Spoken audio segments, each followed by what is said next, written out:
Haleluya Bapak Ibu Saudara yang terkasih. Selamat pagi bagi kita semua saudaraku. Apa kabar kita pagi hari ini?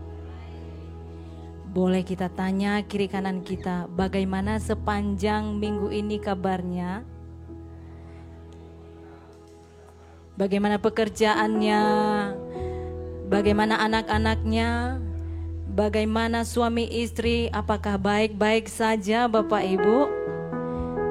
Puji syukur kita panjatkan kepada Tuhan, kita dapatkan keluarga kita baik-baik saja. Haleluya. Kita berikan tepuk tangan bagi Tuhan kita yang sangat luar biasa.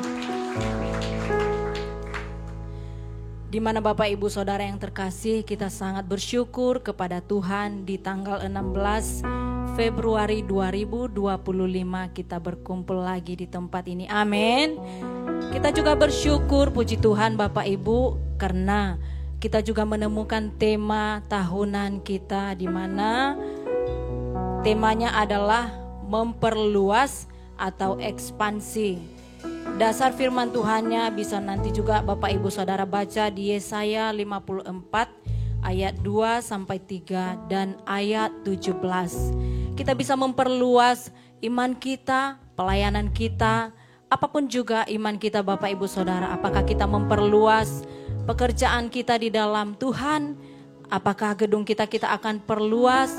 Mari kita maju bersama. Kita berikan tepuk tangan bagi Tuhan kita. Haleluya. Saudaraku, pada hari Minggu yang lalu juga kita telah diberkati lewat firman Tuhan. Dan salah satu poinnya yang disampaikan oleh Ibu Gembala sidang kita yaitu mengejar kebenaran. Amin. Mengejar kebenaran itu Bapak Ibu tidak hanya masa pendek tetapi memiliki masa yang sangat panjang. Atau dikatakan seumur hidup kita.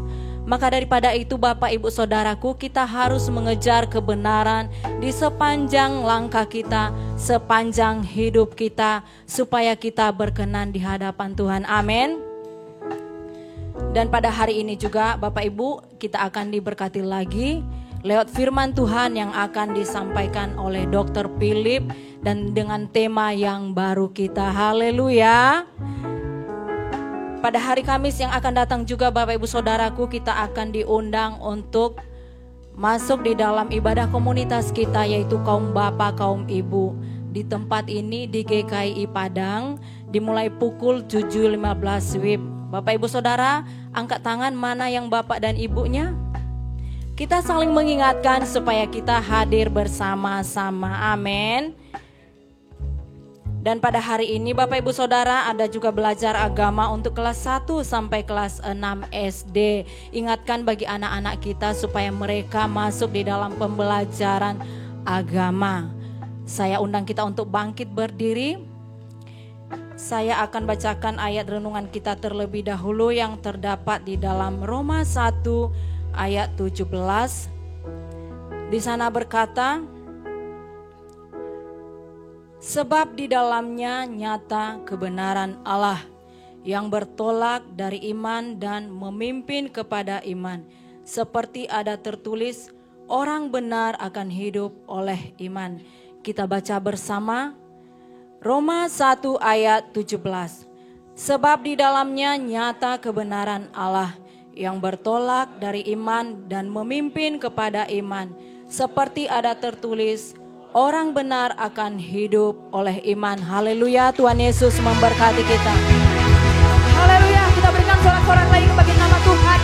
Sebab kita adalah umat-umat pilihan Tuhan. Kita dipilih dari segala bangsa untuk memuji dan menyembah Tuhan.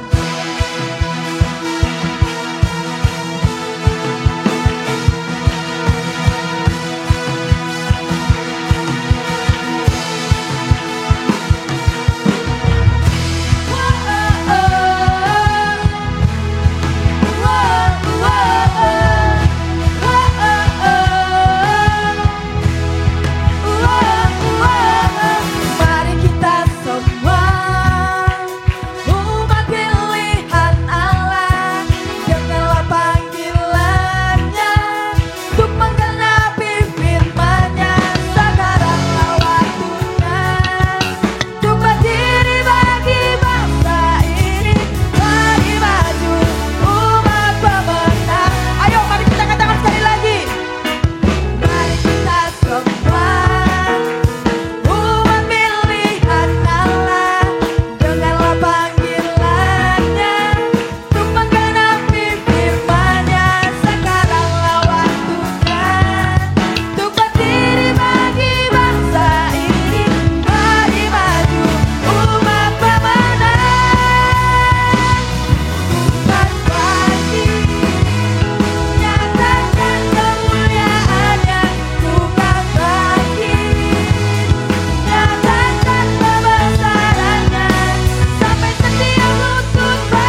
menyadari Tuhan setiap kelemahan kami.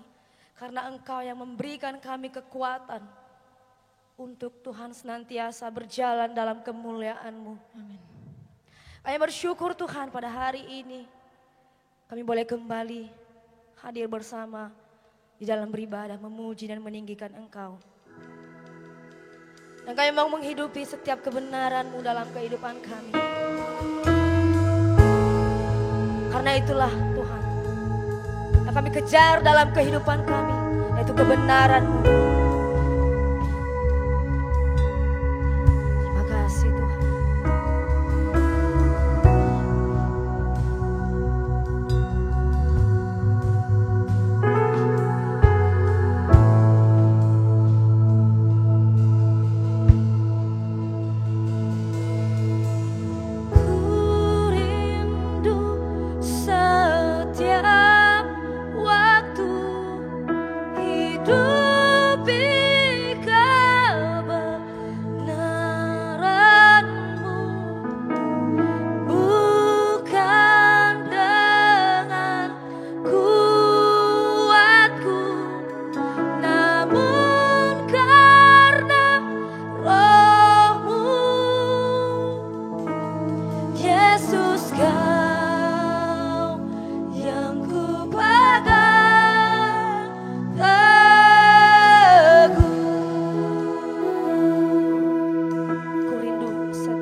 Berdaulat atas hidup kami.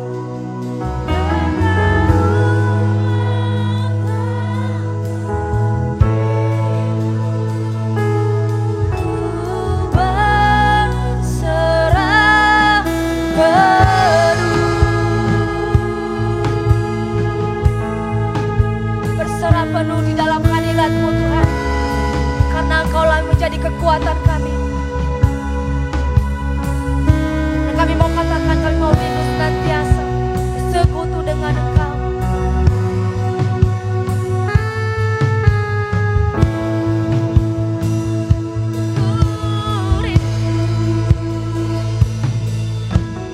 Ku rindu setiap waktu hidup di kebenaran-Mu.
dalam hadirat-Mu Tuhan. Mau naik Tuhan. Kami mau naikkan pujian penyembahan kami. Kami mau naikkan Tuhan pujian kami. Kami mau membangun hubungan bersama dengan Engkau. Sebab Engkaulah Raja, Engkaulah Tuhan. Dan kami mau mengangkat suara kami. Engkaulah Raja, Engkaulah Tuhan, Engkaulah Raja. Engkaulah Tuhan, Engkaulah Raja. Mari angkat suaramu, katakan Engkaulah Tuhan. Engkaulah Tuhan, Engkaulah Raja. Wow, Engkaulah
firman-Mu.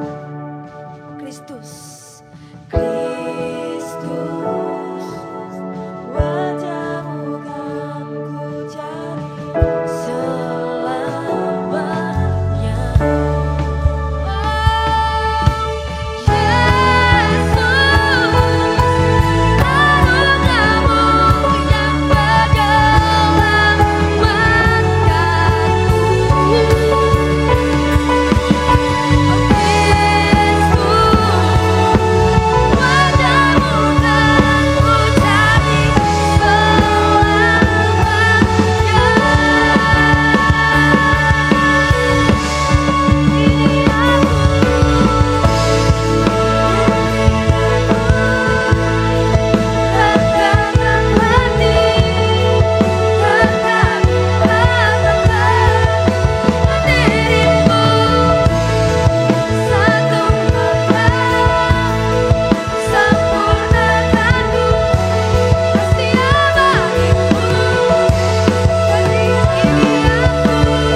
Saudaraku, kita berdoa. Setiap doa yang kita panjatkan, kita imankan, itu adalah menjadi pengharapan bagi kita. Mari kita berdoa dengan sungguh-sungguh hati, Bapak Ibu Saudaraku. Kita lihat ada topik doa kita dan ucapan syukur kita. Yang pertama, kita bersyukur orang-orang Kristen mengalami kasih Allah dalam hatinya. Dan kedua, kita bersyukur Roh Kudus memberikan kepastian melalui Kristus kita menjadi anak-anak Allah. Kita berdoa, yang pertama berdoa Roh Kudus menginsafkan dan bekerja bagi orang percaya dan gereja, menuntun kepada kebenaran. Dan topik yang kedua, berdoa agar umat Tuhan tidak keluar dari iman karena gagal mengasihi kebenaran. Kita berdoa bersama.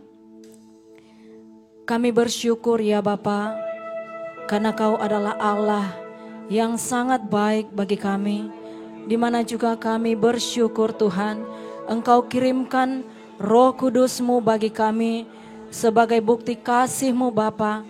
Kami rasakan pada saat kami Tuhan Yesus dalam keadaan sulit, ada Roh Kudus-Mu Engkau kirimkan bagi kami, sehingga Tuhan Yesus kasih Allah selalu dan senantiasa hadir menopang kami dalam penderitaan kami dan meyakinkan kami bahwasanya Tuhan saja yang menjadi kekuatan dan pengharapan kami, sehingga kami rasakan di sepanjang hidup kami, pengharapan kami hidup, tidak ada pengharapan yang kosong oleh karena kehadiran Roh Kudus-Mu. Terima kasih Roh Kudus. Kami juga bersyukur Tuhan karena Engkau Tuhan memberikan kepastian bagi kami bahwa melalui Kristus hidup kami menjadi anak-anak Allah yang hidup di dalam kebenaran-Mu Tuhan. Sehingga segala hal-hal yang merintangi hal dan berkat dalam kehidupan kami bisa lalui. Terima kasih, kami bersyukur Roh Kudus. Kau sungguh baik, kami rasakan di sepanjang hidup kami. Bahkan di sepanjang minggu ini Tuhan Yesusku, saat kami lemah, Engkau datang bagi kami Roh Kudus. Saat kami sakit, Engkau sembuhkan kami. Saat kami Tuhan dalam kesulitan hidup, Tuhan memberikan jalan keluar. Sehingga kami adalah umat yang berhasil melewati segala rintangan. Sehingga kami sampai pada hari ini dan membawa rasa syukur kami kepada Bapa kami di sorga.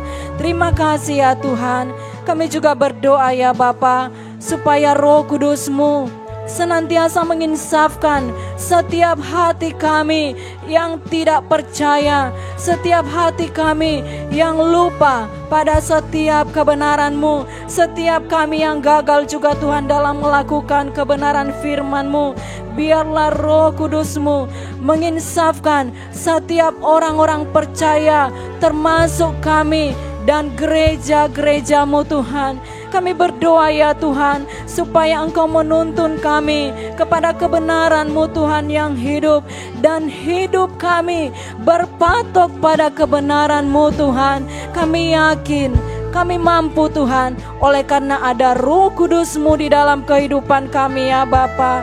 Kami juga berdoa supaya kami ya Tuhan, sebagai orang yang percaya kepadamu Tuhan, tidak gagal, tidak keluar dari kebenaran firman Tuhan, tidak keluar dari rancangan keselamatan yang Kau berikan, tidak keluar dari Tuhan Yesus apa yang telah kami kerjakan yang benar selama ini.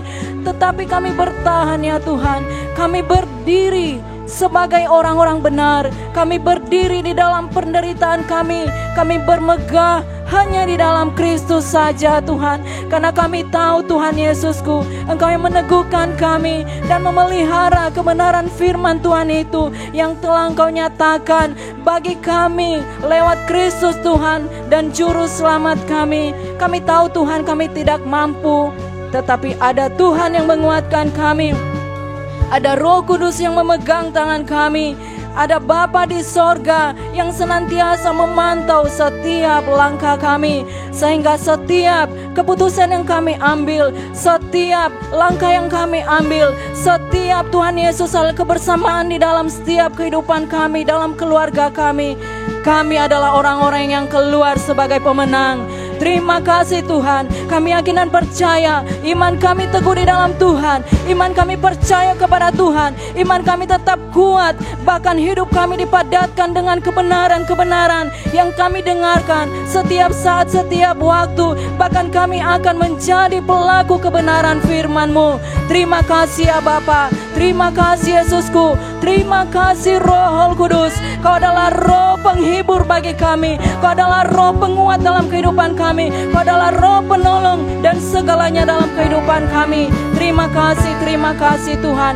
Terpujilah nama-Mu Bapa, dan di dalam nama Yesus kami mengikat, kami tidak mengizinkan segala kuasa si jahat yang membuat hati kami keras, tidak mau percaya pada kebenaran firman Tuhan, tidak peka terhadap panggilan Tuhan lewat Roh Kudus-Nya, tidak mau menjadi pelaku kebenaran firman Tuhan, tidak mau diteguhkan di dalam setiap pembicaraan lewat Roh Kudus dalam kehidupannya masing-masing. Kami tolak, kami patahkan, kami hancurkan kuasa-Mu. Gagal mempertahankan iman di dalam Tuhan juga tinggalkan setiap kami gereja Tuhan.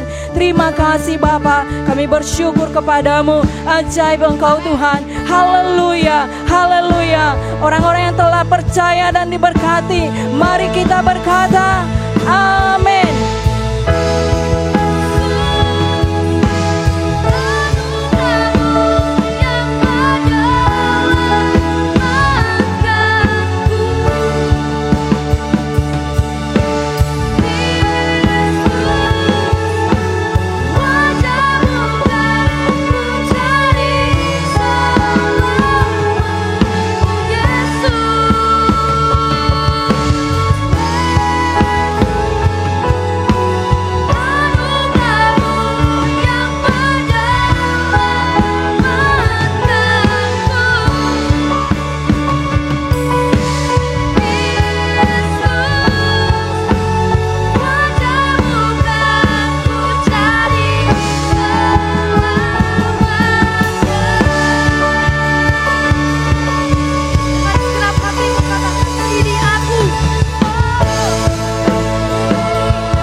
satu hal yang sempurnakanku, kasih abadimu, kasih abadimu.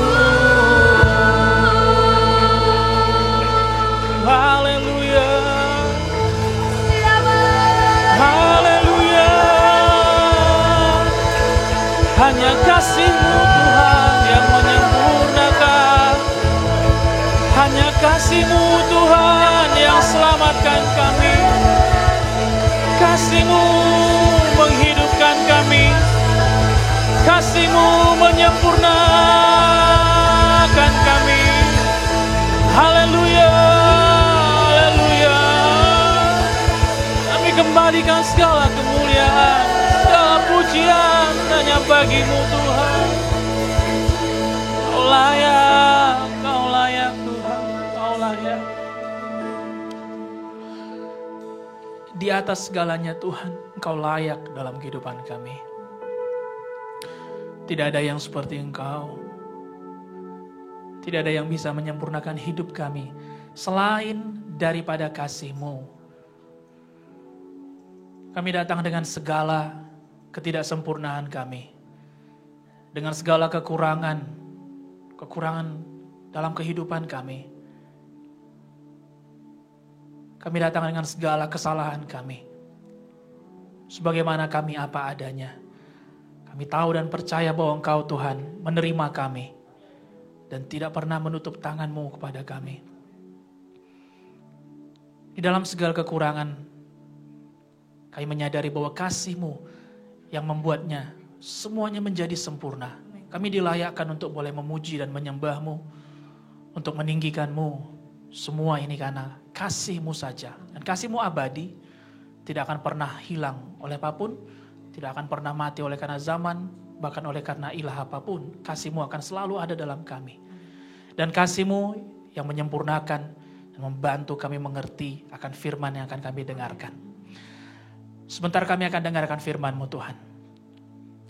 Satu hal yang kami percaya bahwa firman-Mu akan mengubahkan cara kami hidup, mengubahkan cara kami berpikir, supaya kami semakin diluruskan sejalan, satu harmoni dengan sorga. Amin. Untuk menyenangkan hati-Mu. Supaya ketika kami pulang, kami tidak kembali dengan jalan yang sama, namun jalan yang lebih baik. Hari ini, biarlah setiap kami memperbaharui komitmen kami di hadapan-Mu, untuk kami menyenangkan hanya Engkau saja. Roh Kudus, bantu kami untuk mengerti firman-Mu. Bantu kami untuk mengerti firman-Mu.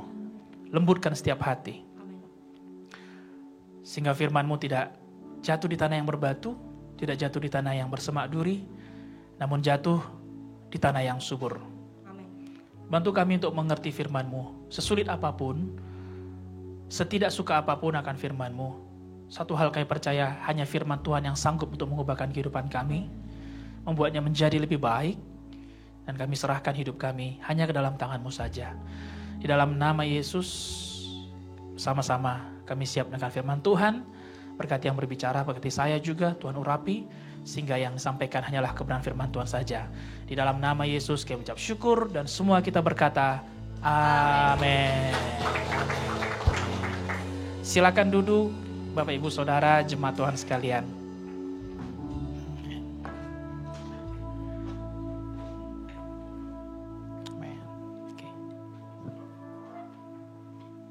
Apa kabar semuanya, Bapak Ibu Saudara? Selamat pagi semuanya. Haleluya, Bapak Ibu saya yang terkasih pada pertama. Adakah hatinya bergembira hari ini? Sehat ya semuanya? Ya. Mari kita siapkan hati kita akan dengarkan firman Tuhan. Bapak Ibu Saudara juga boleh mempersiapkan catatan untuk kita mencatat, baik dalam bentuk notes ataupun yang digital, saudara boleh siap untuk mencatatnya.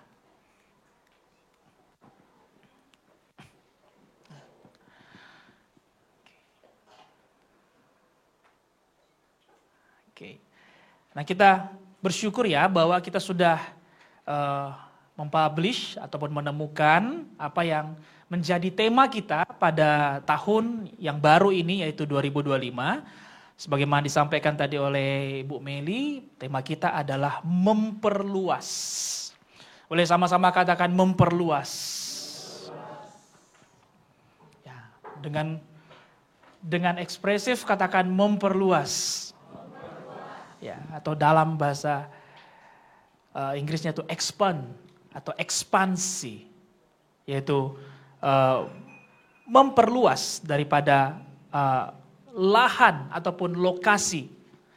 Dan firman Tuhan ini tadi disampaikan di dalam Yesaya dan telah kita dengarkan bersama-sama, yaitu supaya kita memperluas lahan kita, memperluas daripada kemah kita. Jangan menghemat, kita memanjangkan daripada tali-tali patok kemah kita. Karena Tuhan mau membuat segala sesuatunya menjadi baru. Tuhan mau mencurahkan apa yang sebelumnya dipercayakan kepada kita. Tuhan mau menambahkan apa yang hari ini kita pegang. Namun sebelumnya kita perlu memperluas.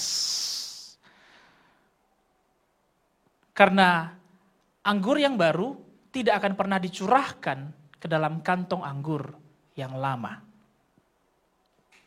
Banyak orang bisa mengharapkan untuk berkat yang baru, anugerah yang baru, kesaksian yang baru, mengharapkan untuk peningkatan, promosi yang baru dalam kehidupannya, anggur yang baru dalam kehidupannya, tetapi lupa bahwa anggur yang baru tidak akan pernah dicurahkan ke dalam kantong anggur yang lama. Firman Tuhan berkata kalau hal ini terjadi, maka anggur yang baru itu akan merusakkan kantong kulit yang tua dan usang itu. Masalah anggur yang baru itu haknya Tuhan, Bapak Ibu Saudara. Tapi kewajiban kita adalah mempersiapkan kantong yang siap diisi dengan anggur yang baru. Sebab itu kita perlu memperluas. Kita perlu memperluas hubungan kita dengan Tuhan. Yang tadinya kita hanya beribadah saja, kita perlu memperluasnya menjadi skala melayani. Kita perlu memperluas skala pemberian kita. Yang dari hanya memberi karena diminta, menjadi memberi karena berkorban. Kita perlu memperluas juga hubungan kita dengan sesama anggota tubuh Kristus. Dari yang hanya datang menyendiri, menjadi datang untuk berkomunitas. Dari yang datang hanya untuk sekedar ibadah, menjadi datang untuk memberkati satu dengan yang lainnya. Kita perlu memperluas cara berpikir kita. Dari yang hanya berpikir orang salah apa ya? Salahnya orang terus. Menjadi berpikir apa yang perlu saya perbaharui dalam kehidupan saya. Kita perlu memperluas juga cara kita berkomunikasi. Dari yang lebih cepat berkata-kata menjadi lebih cepat. Lebih banyak kaum wanita yang menyampaikan. Puji Tuhan kalau gitu. Belum apa-apa sudah ada transformasi terjadi. Karena biasanya yang lambat mendengar itu seringkali kasus terjadi pada wanita. Jadi dari yang lebih cepat berbicara menjadi lebih cepat. Itulah makna daripada memperluas Bapak Ibu Saudara. Gereja bukanlah gedung, tetapi kita. Saya, Bapak Ibu Saudara, we are the church. Kitalah gerejanya Tuhan. Dan Tuhan mau memperluas kapasitas kita untuk siap menampung berkat-berkatnya yang lebih lagi. Bangsa-bangsa yang dipercayakan kepada kita. Anugerahnya yang lebih lagi. Visi yang lebih lagi. Tuhan mau percayakan kepada kita. Katakan kiri kanannya, Tuhan mau percayakan lebih lagi bagi kamu. Katakan lagi, demikian pun lebih lagi bagi saya.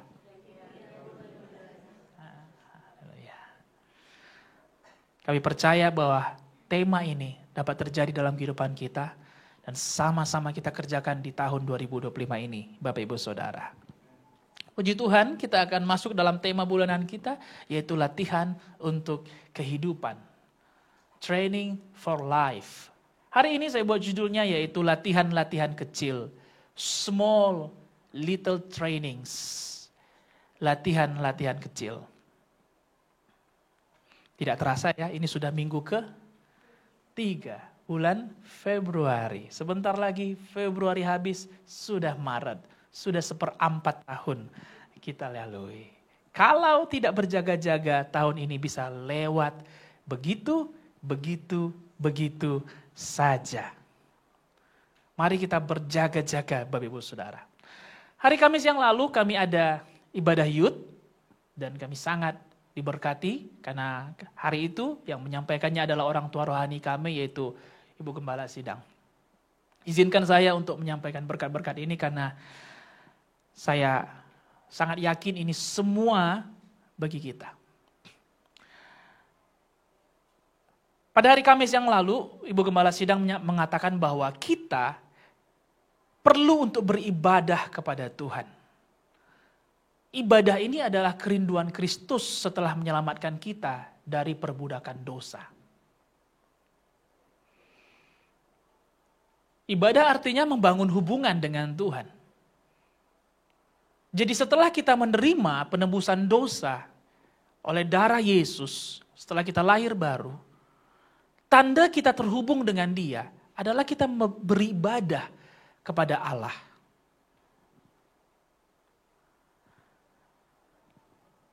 Kita tidak bisa datang beribadah tanpa menerima penebusan darah Yesus.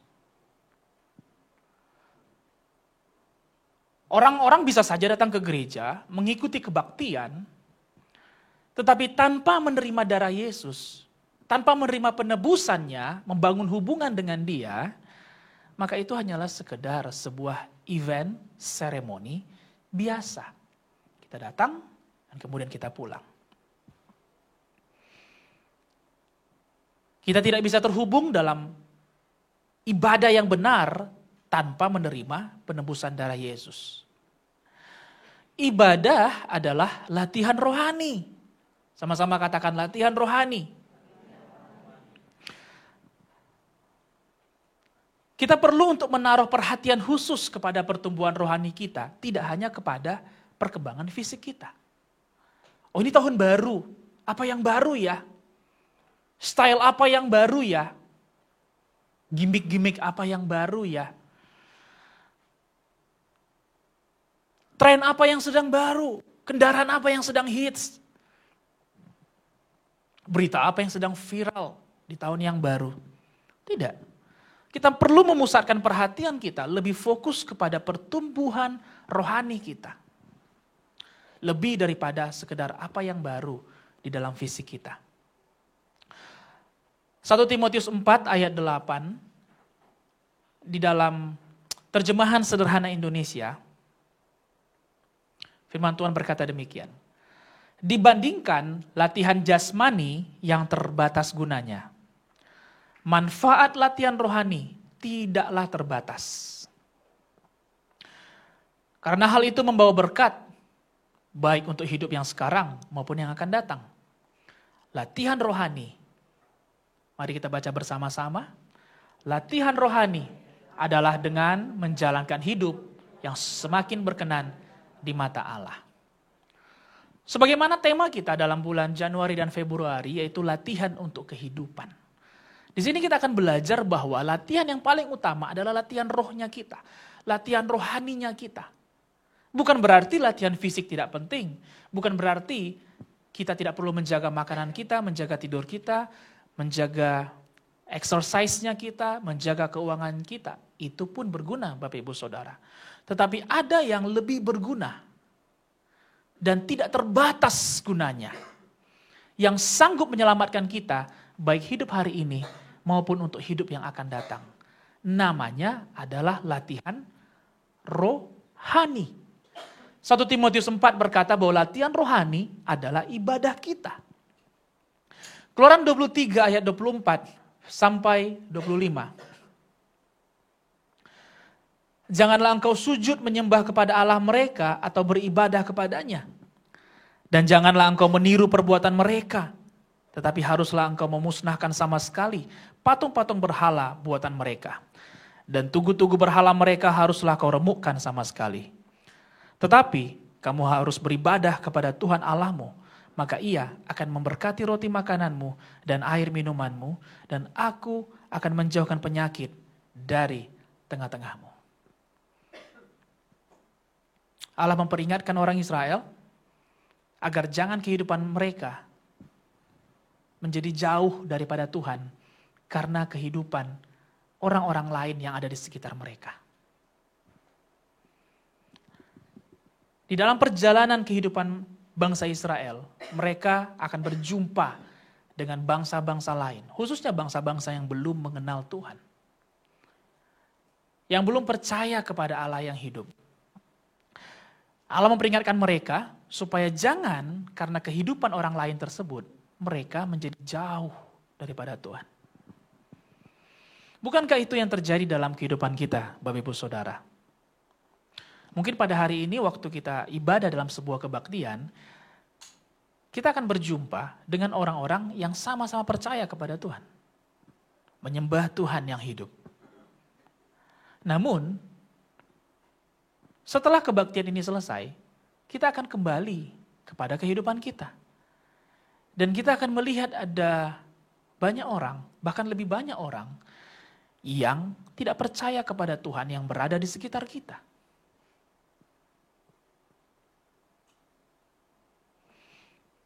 Dan sebagaimana Allah memperingatkan orang Israel, demikian juga Allah mengingatkan kita, supaya jangan karena kehidupan pergaulan sekitar kita, membuat kita jauh daripada Tuhan. Ibadah kita tidaklah sekecil saat kita sedang melakukan kebaktian saja. Namun seluruh waktu kehidupan kita, seluruh aspek dalam kehidupan kita adalah bagian dari ibadah kita kepada Tuhan. Ibadah adalah latihan rohani sebenarnya. Sekali lagi, ibadah tidak sekecil kebaktian saja, melainkan ibadah adalah seluruh waktu kehidupan kita. Seluruh kehidupan kita adalah bagian dari ibadah kita kepada Tuhan. Oleh sebab itu, untuk kita mencek apakah kita benar-benar beribadah, ada satu pertanyaan yang perlu kita tanyakan kepada diri kita masing-masing.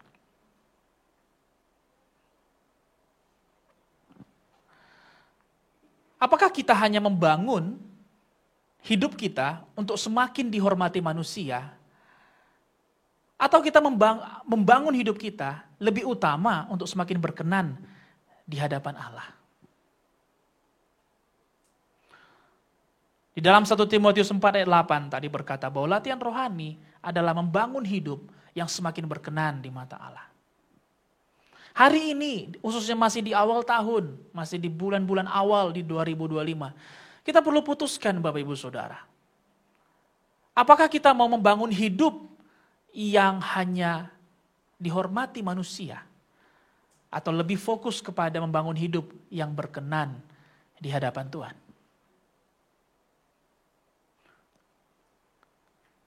That's two different things. Itu dua hal yang berbeda. Itu dua hal yang berbeda. Karena kalau seringkali pilihan kita untuk semakin berkenan di mata Tuhan, bisa jadi membuat kita kehilangan beberapa teman-teman kita. Karena untuk membangun hidup yang berkenan kepada Tuhan, tidak selalu kita mendapat respect dari manusia lain di sekitar kita. Tidak selalu. Tidak selalu. So hari ini kita perlu putuskan, apakah kita mau bangun hidup yang berkenan di hadapan Tuhan, atau hanya sekedar dihormati manusia? Atau justru tidak dapat dua-duanya?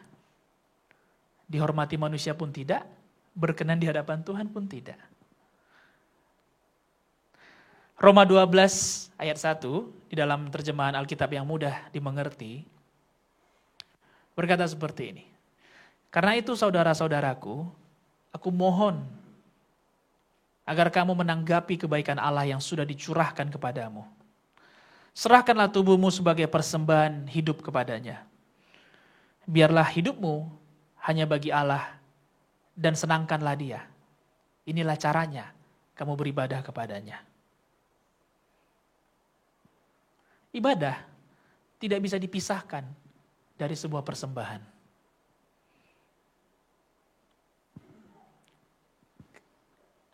Kalau kita melihat kepada perjanjian lama, ada dalam sebuah kemah pertemuan ibadah, ada 2 level, ada 2 kedalaman.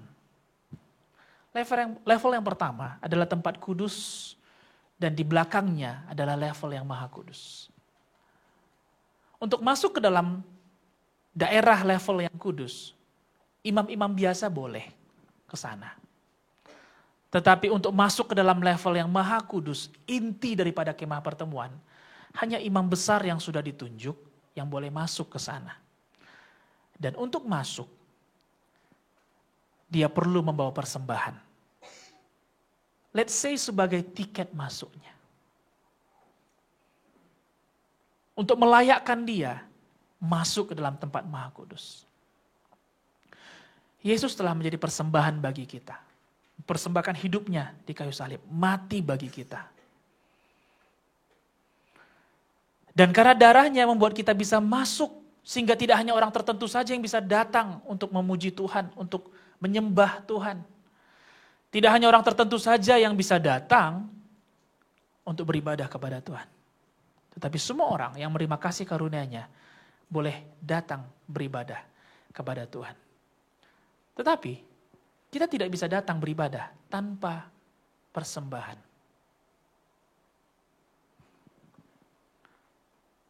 Persembahan adalah tiket kita untuk masuk ke dalam inti daripada ibadah sesungguhnya. Dan jangan tertipu Bapak Ibu Saudara, bahwa persembahan tidak sekecil tentang materi saja. Tidak sekecil tentang uang saja. Seringkali mungkin karena istilah, mari kita memberikan persembahan kita, nah itu kan sudah sesi terakhir dari ibadah. Dan itu pasti kita mulai mempersiapkan apa? Amplop kita siapkan uang kita. Tetapi persembahan tidak sekecil definisi daripada pemberian uang saja.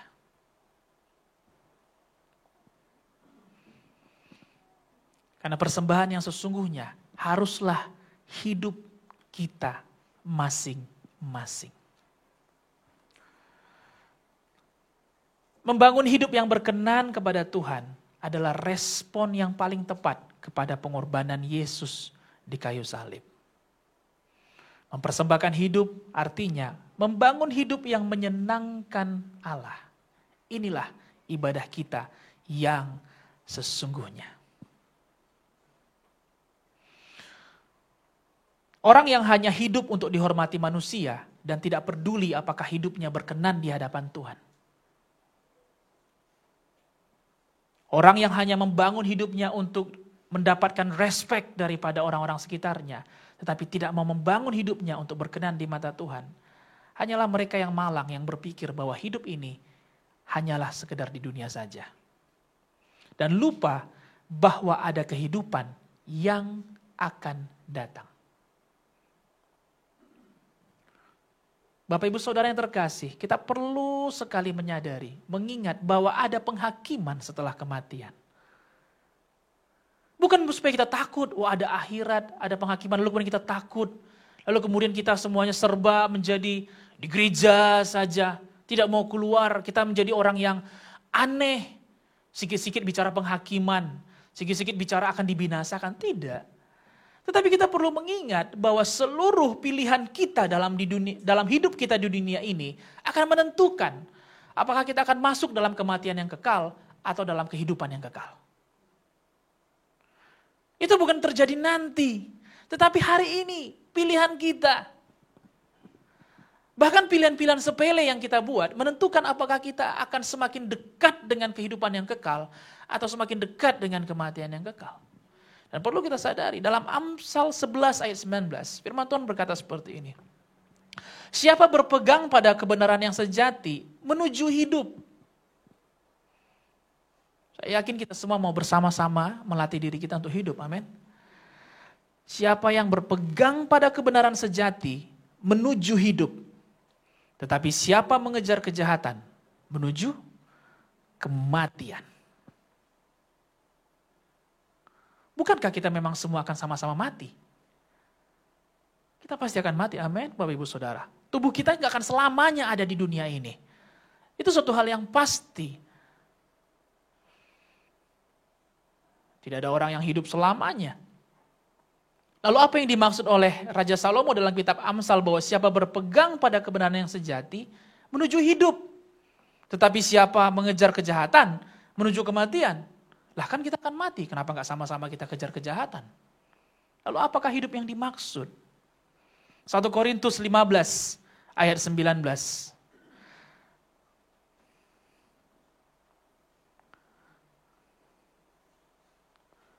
Jikalau kita hanya dalam hidup ini saja menaruh pengharapan pada Kristus, maka kita adalah orang-orang yang paling malang dari segala manusia. Jikalau kita hanya dalam hidup ini saja, dalam terjemahan Alkitab lainnya dikatakan hanya dalam hidup di dunia saja.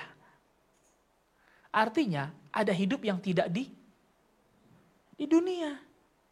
Ada hidup yang kekal yang dipersiapkan Tuhan sebagai mahkota kehidupan kita. Sebagai puncak penebusan darah Yesus. Sehingga kita bisa menikmati kehidupan yang kekal. Jangan dua-duanya kita gak dapat. Di dunia pun gak hidup, apalagi kehidupan yang kekal gak dapat juga. Yang percaya ada setuju? Jangan di dunia mati-matian bekerja. Mati-matian bangun pamor. Mati-matian bangun popularitas. Mati-matian bangun deposito. Tetapi ujungnya pun ternyata kematian yang kekal. Suatu perumpamaan Yesus sampaikan adalah seorang muda yang baru panen besar. Dia mengisi lumbung-lumbungnya bahkan melimpah. Bahkan dia membuat lumbung yang baru lagi saking limpahnya. Dan setelah dia panen dia katakan, "Hai jiwaku tenanglah, hari ini kamu bisa beristirahat dengan tenang." Yesus katakan, jikalau malam ini nyawanya diambil daripadanya, dengan apakah ia bisa menyelamatkan nyawanya? Jangan salah pengejaran kita. Bapak Ibu Saudara gereja Tuhan. Semua serba mati-matian. Mati-matian bangun keluarga, mati-matian cari jodoh. Mati-matian lunasi kredit. Mati-matian berutang. Mati-matian mempoles diri.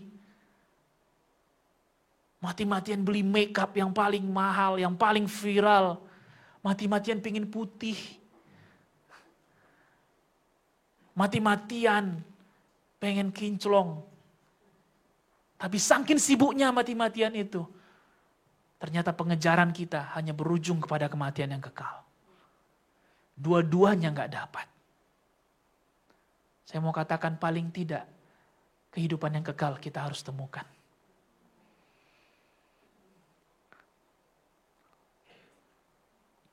Itu yang dimaksud oleh Raja Salomo dalam kitab Amsal, bahwa siapa berpegang pada kebenaran yang sejati, mendapatkan hidup yang kekal. Tapi siapa hanya mengejar kejahatan, akan menemukan, akan menuju kepada kematian. Oleh sebab itu kita perlu tanya ke dalam diri kita. Ada beberapa pertanyaan.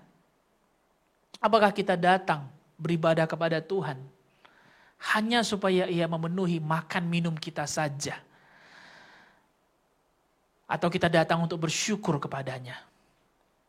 Bukan hanya datang ke gereja, tapi ketika kita beribadah dalam kehidupan kita masing-masing.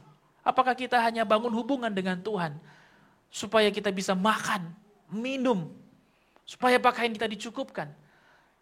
Atau kita datang untuk bersyukur kepadanya?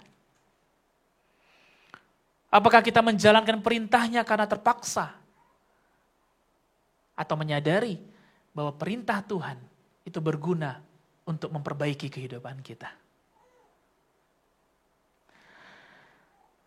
Apakah kita masih beribadah kepadanya saat kondisi kita sedang terpuruk dan semua rencana kita tidak berjalan seperti yang direncanakan? Apakah kita masih beribadah kepadanya? Apakah kita masih beribadah ketika teman-teman kita tidak seperti yang kita harapkan? Apakah kita masih beribadah kepadanya ketika respon keluarga kita Tidak seperti yang kita harapkan. Apakah kita masih beribadah kepada Tuhan ketika harapan keuangan kita tidak terjadi seperti yang kita harapkan? Atau kita hanya beribadah pada waktu semuanya baik-baik saja? Untuk bisa sampai di titik ini, kita perlu melatih rohani kita untuk beribadah kepada Tuhan. Ibadah adalah latihan untuk kehidupan di dunia sekarang dan untuk kehidupan yang akan datang. Amin.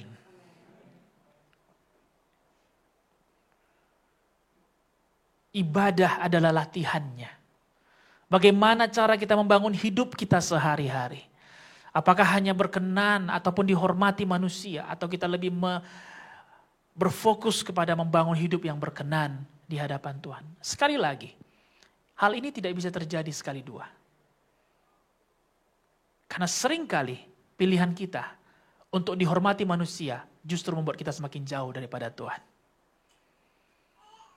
Tetapi satu hal yang saya bisa bagikan Bapak Ibu Saudara, selama kita membangun hidup yang berkenan kepada Tuhan, mematuhi perintah-perintahnya, beribadah di dalam segala kondisi apapun, dan datang hanya bersyukur kepadanya, lebih hanya daripada mengharapkan makan, minum, dan pakai kita. Satu hal yang bisa saya pastikan, pelan tapi pasti, hidup kita semakin dihormati oleh orang lain.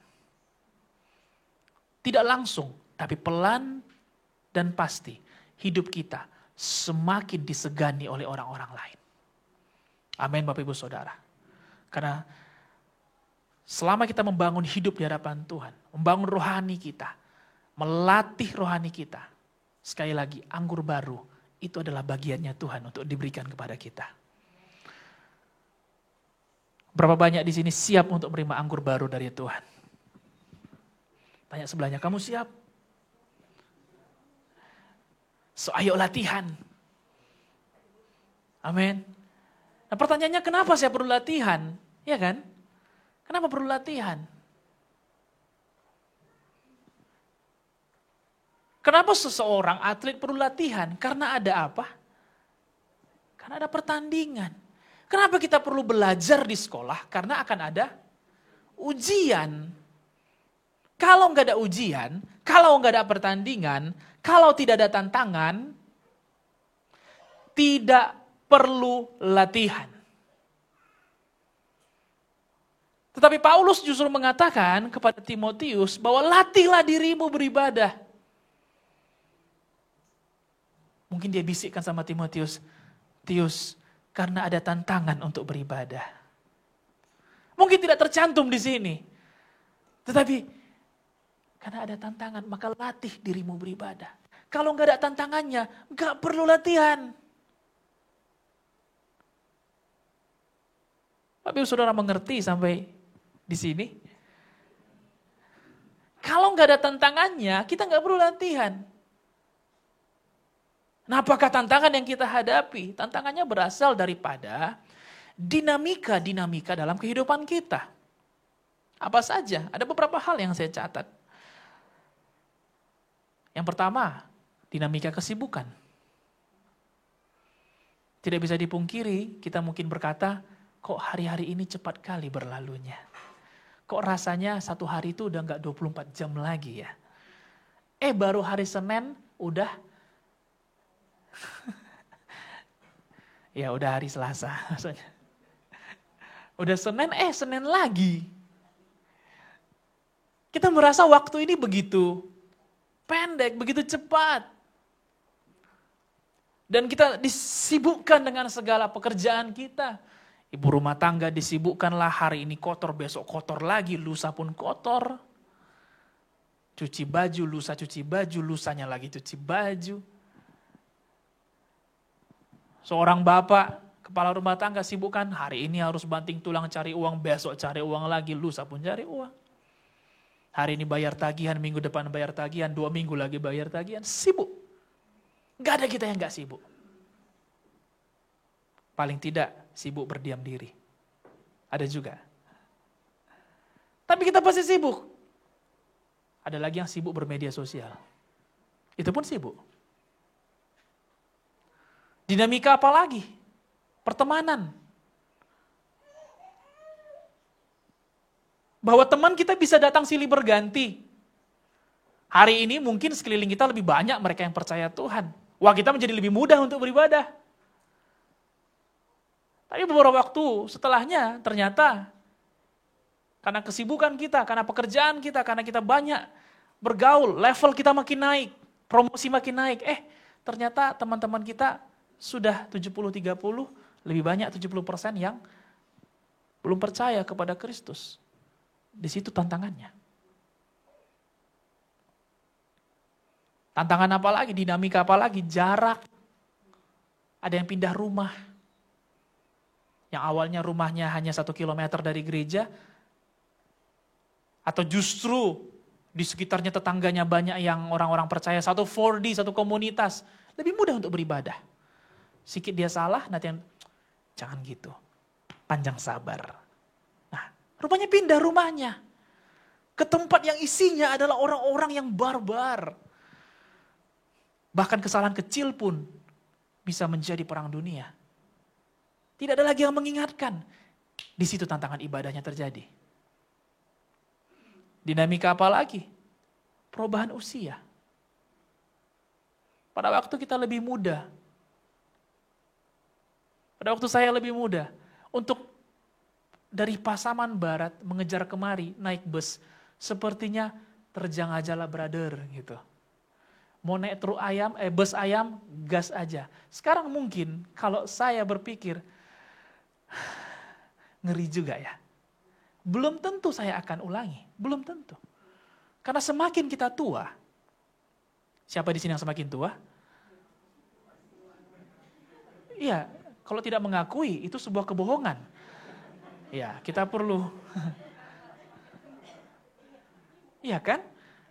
Nah, semakin kita tua, satu hal yang pasti, kita semakin takut untuk melakukan hal-hal yang baru. Perubahan usia pun menjadi dinamika dalam beribadah. Semakin tua biasanya ada penyakit lah, perubahan fisik lah, mungkin kakinya sakit lah, lututnya sakit lah. Matanya mulai susah untuk membaca, rabun dekat, rabun jauh. Itu pun tantangan dalam beribadah, Bapak Ibu Saudara. Dulu pada waktu lebih muda, matanya lebih terang, baca Alkitab sepertinya 10 menit, mungkin 2 pasal selesai. Gak tahu entah gimana cara bacanya itu. Tapi ya mungkin karena matanya bagus, terang, dia bisa. Tetapi kalau semakin tua, kacamatanya sudah lensa ganda, ya, yang pakai kacamatanya sudah mulai agak turun, sudah menemui tantangan di dalam membaca firman Tuhan. Yes. Tantangannya terjadi di sana. Apakah kemudian kita berhenti untuk baca firman Tuhan? Kalau dimaklumi, maklum juga. Ibu ada baca firman, Bu, kemarin udah Ibu renungkan. Aku kalau baca kecil-kecil ini pusing kepalaku. Ya, pemimpin 4D-nya mungkin masih 30 tahun, yang ditanyanya umur 65 tahun, ya Bu gak apa-apa Bu, saat Ibu nanti sudah lebih sehat aja Ibu baca. Harap maklum. Gak salah juga ya kan, kita pun mengasihi mereka yang lebih berumur, gak bisa kita paksa, Ibu pusing pun Bu baca. Rupanya sambil dibaca muntah dia, saking pusingnya. Ya gak bisa dipaksa, tetapi bukan berarti mengurangi esensi kita, semangat kita untuk membaca firman. Mungkin pada waktu kita muda kita bisa baca 2-3 pasal. Mungkin seiring kita tua, kita mesti lebih dekat lagi. Lebih pendek lagi pasalnya. Mengingat dinamika usia kita. Tetapi percayalah, Roh Kudus akan mewahyukan lebih dalam dari sebelumnya.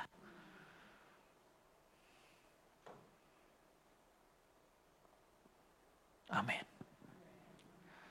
Dan seiring kita tua, tenaga kita pun gak lebih banyak. Tenaga kita pasti berkurang.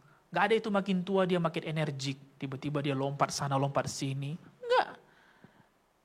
Sebab itu yang tidak bisa melompat, saudara tua. Ya kan? Sendi-sendinya mungkin, olinya sudah mulai terjadi kebocoran dini. Kalau belum mau tua, mari melompat untuk memuji Tuhan. Kita tidak bisa pungkiri bahwa tenaga kita pun pasti berbeda. Kita tidak lebih energik. Tapi bukan berarti kita mengurangi pengabdian kita membangun hidup berkenan di hadapan Tuhan. Justru semakin kita tua, semakin kita menjaga kehidupan kita. Karena kita tahu bahwa ada orang lain yang lebih muda yang melihat bagaimana kehidupan orang tuanya. Dinamika apa lagi? Dinamika tuntutan kehidupan. Tuntutan apa saja? Tagihan, utang.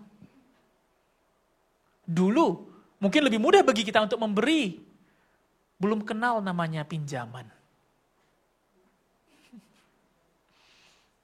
Belum kenal namanya kredit. Belum pernah pegang kartu kredit.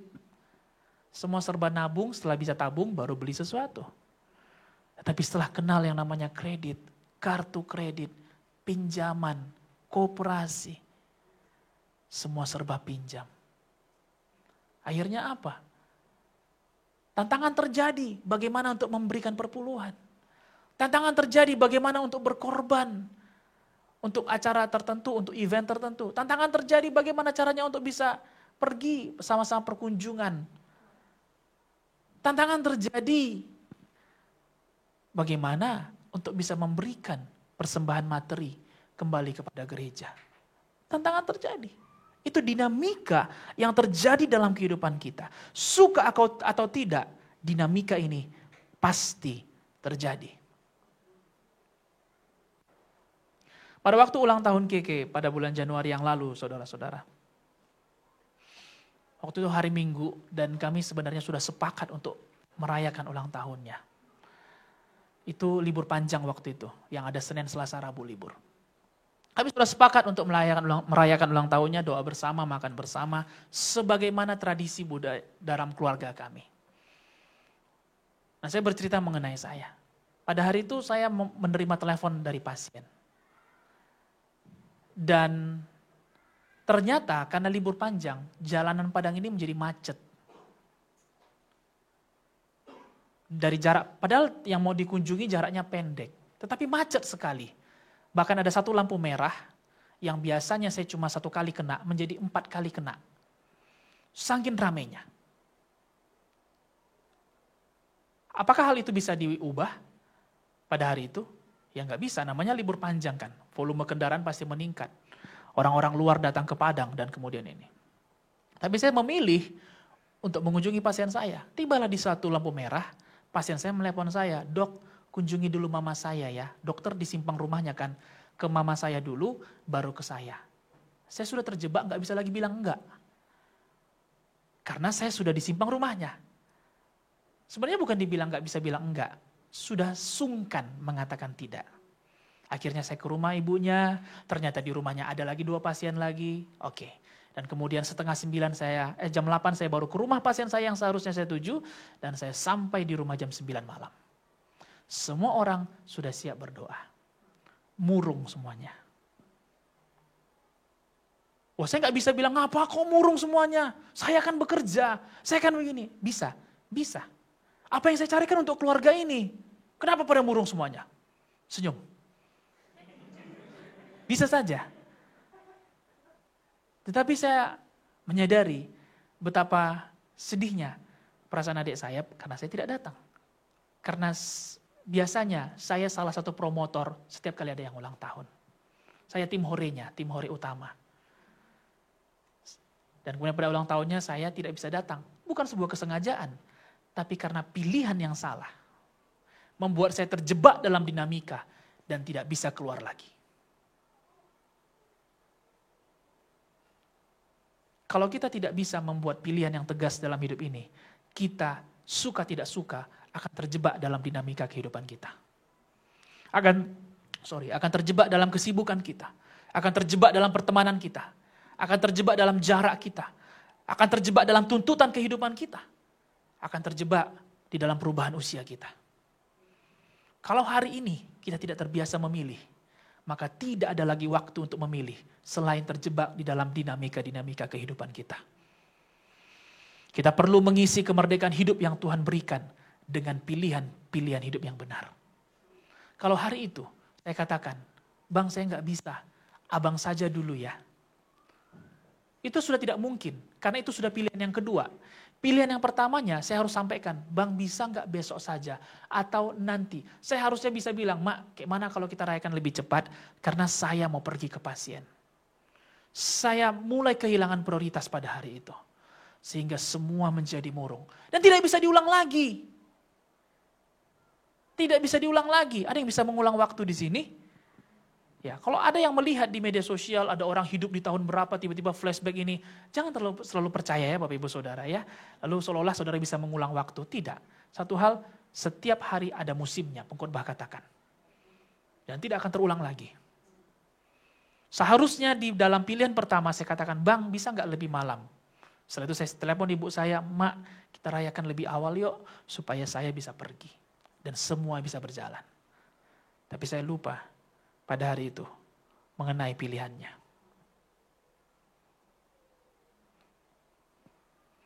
Kalau hari ini kita tidak bisa memilih Bapak Ibu Saudara, dan kita terbiasa untuk membuat pilihan-pilihan yang salah, maka kita akan terjebak di dalam dinamika kehidupan kita dan tidak bisa keluar lagi. Mari kita lihat dalam Matius 12 ayat 43 sampai 45. Saya mengundang teman-teman yang melayani untuk boleh maju ke depan. Matius 12 ayat 43 sampai 45. Apabila roh jahat keluar dari manusia, ia pun mengembara ke tempat-tempat yang tandus mencari perhentian. Tetapi ia tidak mendapatnya. Lalu ia berkata, Aku akan kembali ke rumah yang telah kutinggalkan itu. Maka pergilah ia dan mendapati rumah itu kosong, bersih tersapu dan rapi teratur. Lalu ia keluar dan mengajak 7 roh lain yang lebih jahat daripadanya. Dan mereka masuk dan berdiam di situ. Maka akhirnya keadaan orang itu lebih buruk daripada keadaannya semula. Demikian juga akan berlaku atas angkatan yang jahat ini. Dalam terjemahan lain dikatakan demikian juga akan berlaku atas atas mereka yang mengikuti angkatan yang jahat ini.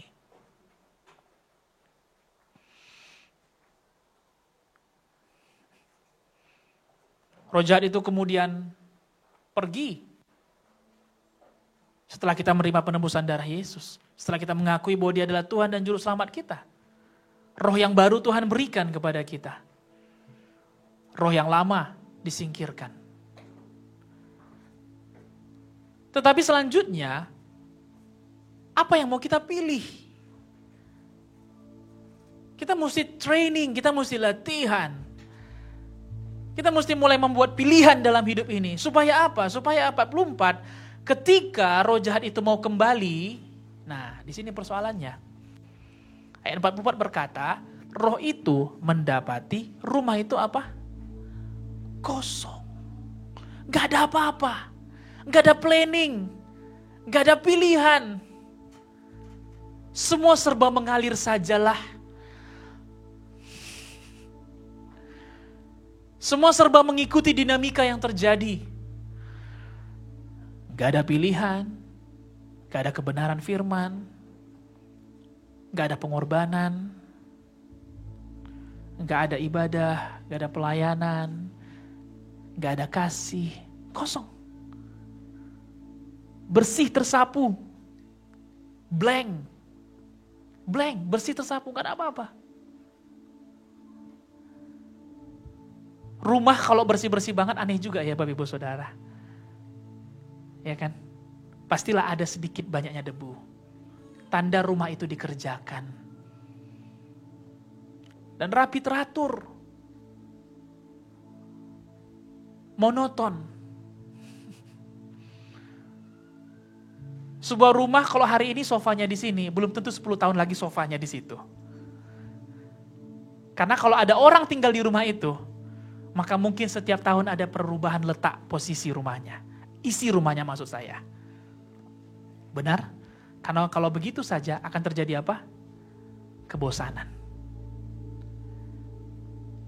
Demikian juga hidup kita. Kalau kita tidak buat pilihan, kalau kita tidak melatih, memberikan latihan, tidak mengisinya dengan latihan, blank, dan bahkan hidup seperti monoton, semua serba schedule saja.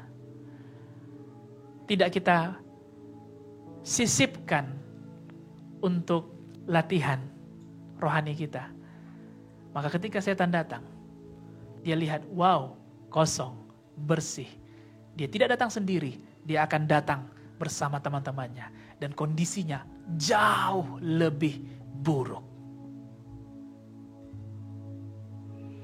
Kalau saya bisa buat sebuah garis, kalau kita pertama kenal Tuhan di titik ini, setelah kita kenal Tuhan kita diangkat, kalau kita kosong, bukan balik kemari, tapi balik kemari.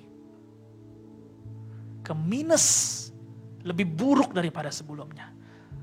Sehingga nanti akan ada orang bilang, bukankah dia beribadah? Tapi kok hidupnya begitu? Kayaknya dulu lebih baik. Bukankah seharusnya hidup kita menjadi bukti penebusan Kristus bagi manusia? Bukankah seharusnya ibadah kita, membangun hidup kita, membuat hidup kita berkenan di hadapan Tuhan dan dihormati oleh manusia?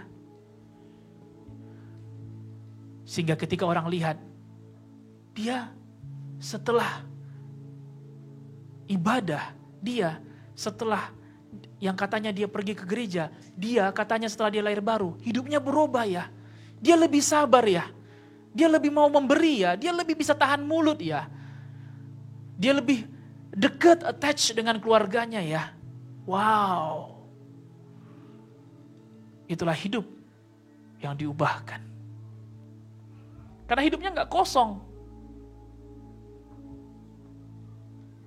Kita mesti mengisi hidup kita dengan pilihan, Bapak Ibu Saudara. Di akhir firman Tuhan ini ada 4 hal yang paling penting dalam hidup ini. Yang pertama adalah prioritas. Kita perlu menentukan prioritas dalam kehidupan kita. Tanpa prioritas akan sulit membuat pilihan. Seperti kesaksian saya tadi. Kalau saya ingat bahwa prioritas saya adalah keluarga di atas daripada pekerjaan saya, maka seharusnya saya tidak salah memilih hari itu. Sudah seharusnya saya mendahulukan keluarga saya dan kemudian bisa mengerjakan pekerjaan saya. Apa prioritas kita?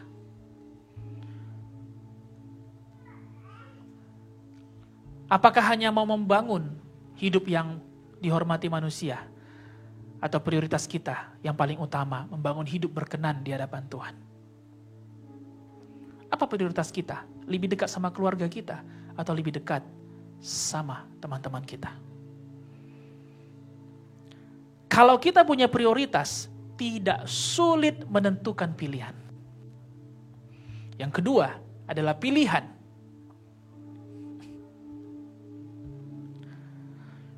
Walaupun situasinya sulit, susah untuk memilih, tetapi karena kita tahu prioritas kita ada, kita akan bisa memilih dengan tepat, walau situasinya sulit sekalipun. Walaupun dinamika terjadi, usia bertambah, tenaga berkurang, tuntutan kehidupan ada, jarak semakin jauh. Mungkin teman-teman kita sekeliling kita lebih banyak mereka yang gak percaya, tapi kita tahu prioritas kita adalah menyenangkan hati Tuhan.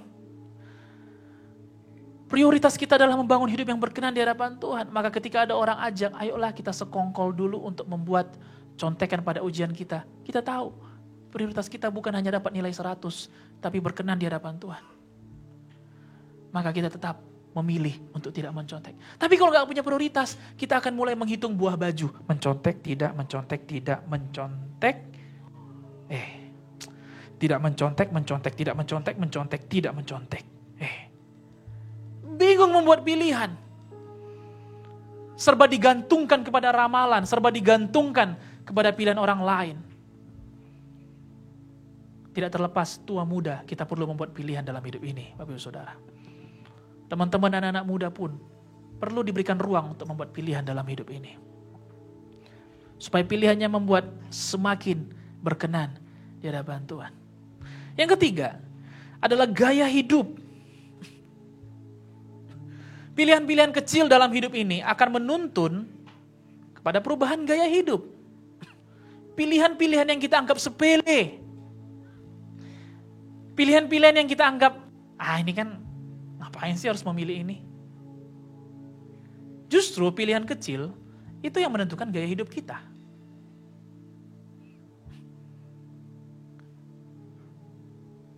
Perlu kita sadari bahwa small changes make big impact. Perubahan yang kecil seringkali membuat dampak yang besar.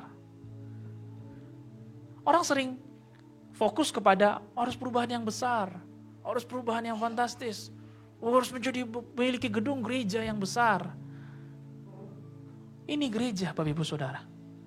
We are the church. Tuhan mau memperluas kehidupan kita dulu, lebih daripada sekedar gedung saja. Small changes, perubahan-perubahan kecil. Contohnya terlalu cepat merespon. Belum lagi orang selesai titik, kita sudah, baru koma mereka ngomong, kita sudah respon nih. Kita sudah kesel, belum lagi dengar pembicaranya. Hal sepele, hal kecil. Tapi kalau kita ubah, gaya hidup kita semakin berubah. Dan yang keempat, kalau gaya hidup kita sudah tepat, dan dibangun terus-menerus di atas kebenaran firman Tuhan, maka kita bisa menikmati janji Tuhan digenapi dalam kehidupan kita. Orang mau mendapatkan janji Tuhan, orang mau mendapatkan anggur yang baru, orang mau mendapatkan berkat-berkat Tuhan, tapi tidak siap untuk merubah gaya hidupnya. Satu hal yang pasti, kalau gaya hidup kita sudah tepat, semuanya Tuhan tambahkan. Semuanya Tuhan berikan. Bahkan makan minum pakaian pun, Tuhan yang jamin itu semua. Small changes, perubahan-perubahan kecil. Lebih sedikit lebih rajin, sedikit lebih ramah. Mulai dari yang sedikit dulu. Sedikit lebih perhatian, sedikit lebih dekat, sedikit dulu. Katakan kiri kanannya, sedikit dulu. Jangan hanya diam saja, sedikit dulu. Lagi kasih uang sama istrinya, tanyakan sedikit. Biasanya cukupkan semuanya. Ini mulai tanya, cukup mak yang kemarin? Sedikit saja. Aku tambahkan sedikit ya, beli bedak mama. Pasti berubah keluarganya. Yang senyum ada amin. Tambahkan sedikit. Pulang kerja, baru pulang, terlambat lagi pulang kerja. Kenapa nggak ditambahkan sedikit keramahan? Wah, lembur ya hari ini ya Pak ya. Banyak dong dapatnya. Small changes, big impact. Datang beribadah biasanya 9:05. Telat sedikit, sekarang lebih awal sedikit. Amin. Amin. Biasanya memberikan perpuluhan banyak perhitungannya. Sekarang begitu terima gaji, langsung sisihkan perpuluhan yang mau dikembalikan sama Tuhan. Small changes, perubahan yang kecil. Orang tua kita baru bicara, wah ingin rasanya kita melawan. Biasanya belum selesai bicara kita sudah serang. Mama pun begini, papa pun begini. Kenapa enggak sedikit lebih lambat merespon, lebih cepat untuk mendengar. Sedikit aja lebih lambat dulu. Dari yang sedikit ini pelan-pelan menjadi perubahan yang besar. Small little trainings. Latihan-latihan yang kecil. Yang sebelumnya setiap kali mau ujian, siapin contekan, siapin cara curang. Sekarang sedikit lebih rajin. Mungkin pertambahan nilainya masih sedikit, tapi yang sedikit nih kalau dikerjakan terus menerus, maka mujizat yang terjadi pada janda Sarfat, mujizat yang terjadi pada 5 roti 2 ikan, mujizat yang terjadi pada pernikahan di Kana, itu pun terjadi dalam kehidupan kita.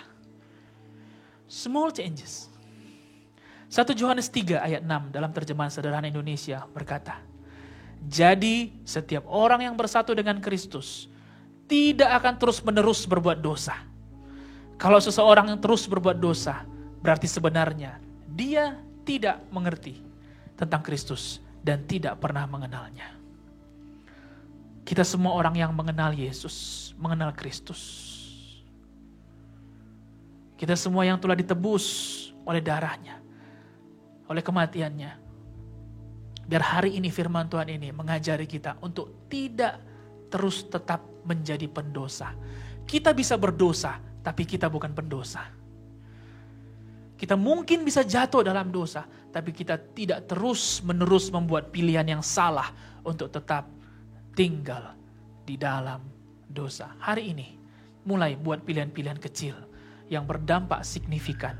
Mulai melayani, mulai memberi, mulai berikan perpuluhan kita. Sisihkan apa yang menjadi yang harus dikembalikan kepada Tuhan. Mulai belajar lebih cepat mendengar daripada berkata-kata. Mulai baca firman Tuhan 5 menit, 7 menit, 10 menit. Mulai bangun pagi, tidak langsung scrolling media sosial. Duduk sebentar, 2-3 menit. Tuhan terima kasih untuk hari ini.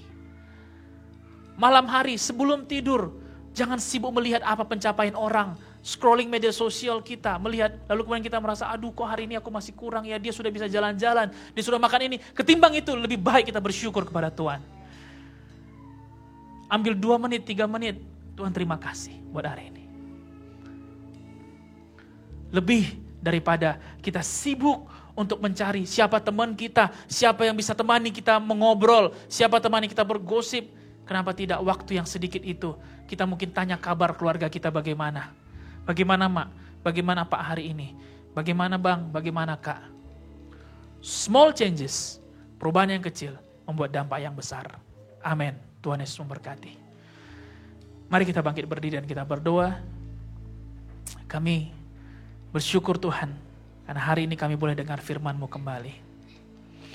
Biar hari ini setiap orang yang mendengarkan firman-Mu mengambil keputusan untuk dapat membuat perubahan-perubahan dalam kehidupannya.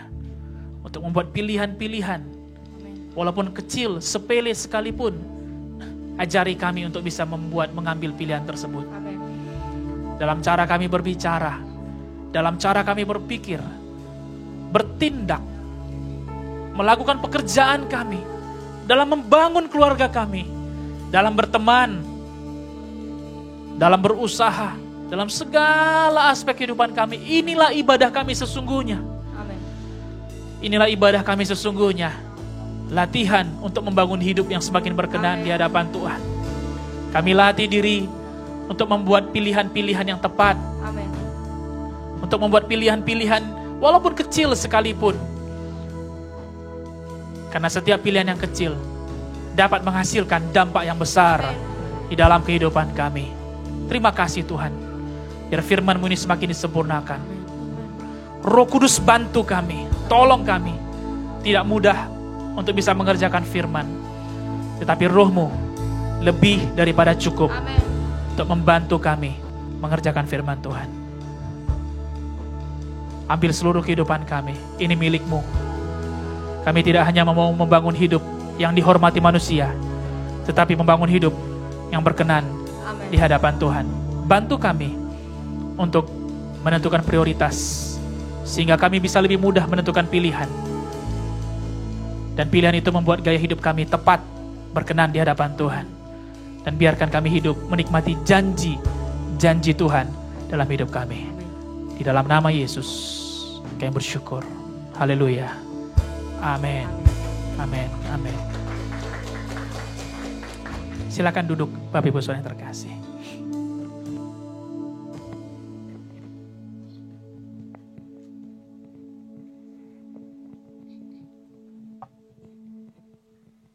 Baik, Bapak Ibu Saudara, kita persiapkan persembahan kita yang terbaik untuk Tuhan.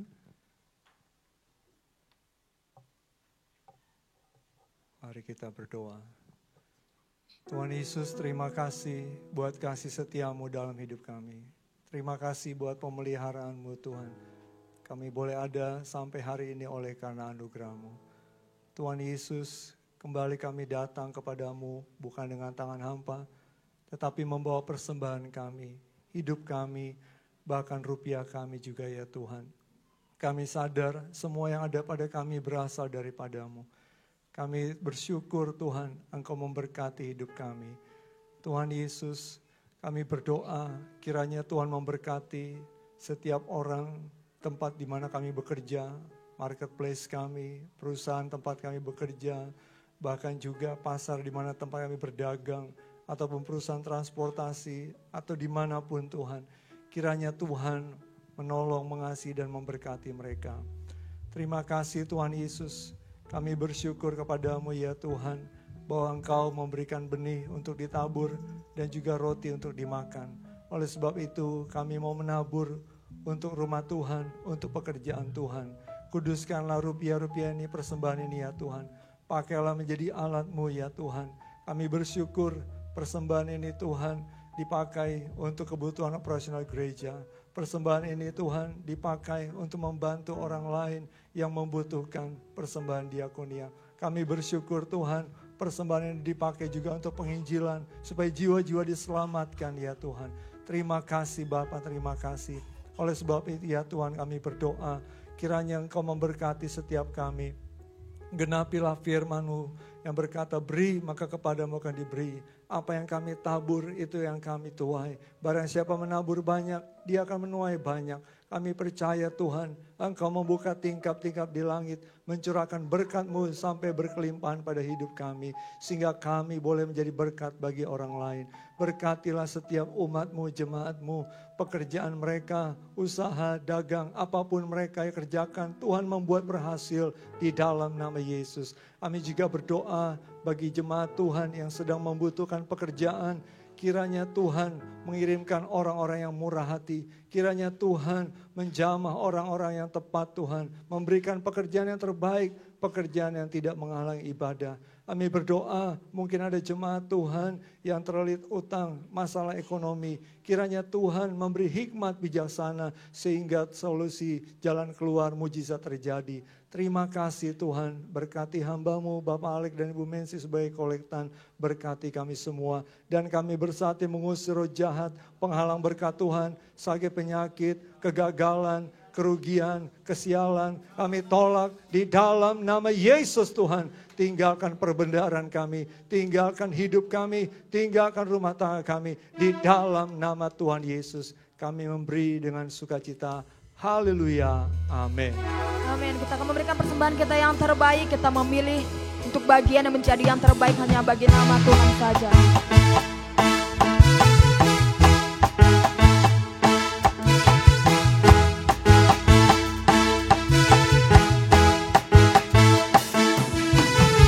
Ketika dalam tekanan, ku akan bertepuk tangan, ku memilih untuk bernyanyi. Ku buang keluh kesahku, gantikan dengan pujian.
kami yang sejati.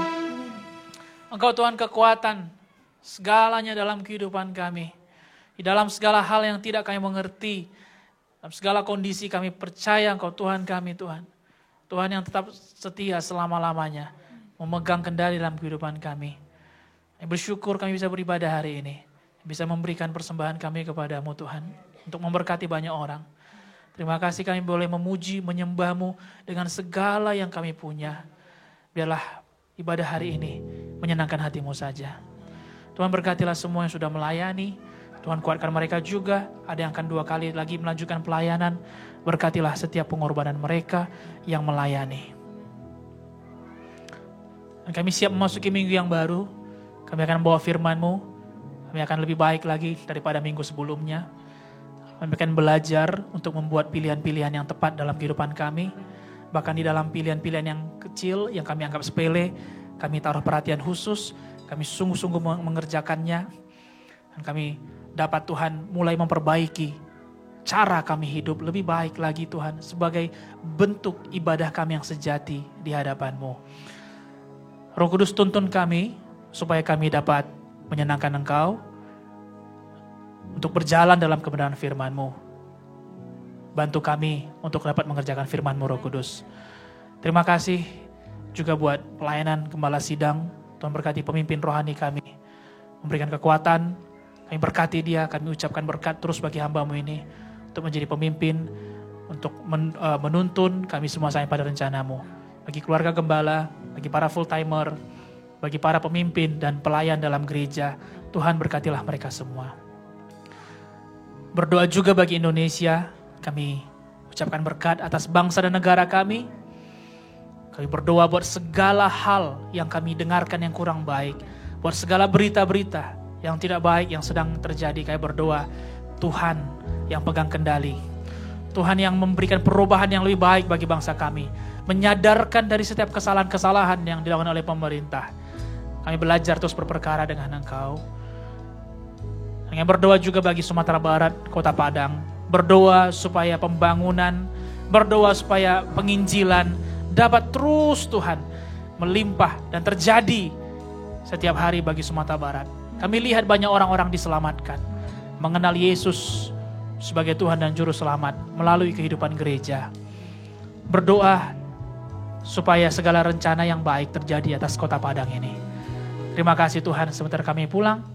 Berkatilah perjalanan kami. Ada yang jauh juga tempat tinggalnya. Tuhan pimpin, berkati mereka secara khusus juga. Di dalam nama Yesus kami menghancurkan segala pekerjaan setan yang mencuri firman Tuhan, berkat yang sudah kami terima hari ini. Segala roh kesombongan, tabrakan, segala kecelakaan dalam nama Yesus. Penyakit-penyakit tidak bisa menjamah kami di dalam nama Yesus. Kami hancurkan di dalam nama Tuhan Yesus. Tidak bisa menjamah kehidupan kami. Kami serahkan semuanya Tuhan dalam tangan pengasihan-Mu. Kami percaya Engkau Tuhan yang akan menuntun kami dari satu kemenangan kepada kemenangan yang lainnya. Engkau Tuhan yang akan memberikan anggur baru dalam kehidupan kami. Engkau Roh Kudus yang menuntun kami memperluas kehidupan kami untuk menjadi kemuliaan bagi nama-Mu. Terima kasih. Mari seluruh jemaat Tuhan, kita angkat kedua tangan kita. Dan terimalah berkat Tuhan, bahwa kasih karunia daripada Allah Bapa beserta dengan kita selalu, serta persekutuan dengan Tuhan Yesus, Putra Tunggal Sorga yang telah menjadi jalan penebusan dosa kita, dan tuntunan yang lembut dari Roh Kudus dari hari ini sampai Yesus datang menjemput kita semua kedua kalinya. Mari terimalah berkat ini dengan iman dan hiduplah sebagai orang-orang yang lebih daripada pemenang. Di dalam nama Yesus Kristus, semua yang percaya mari berkata amin.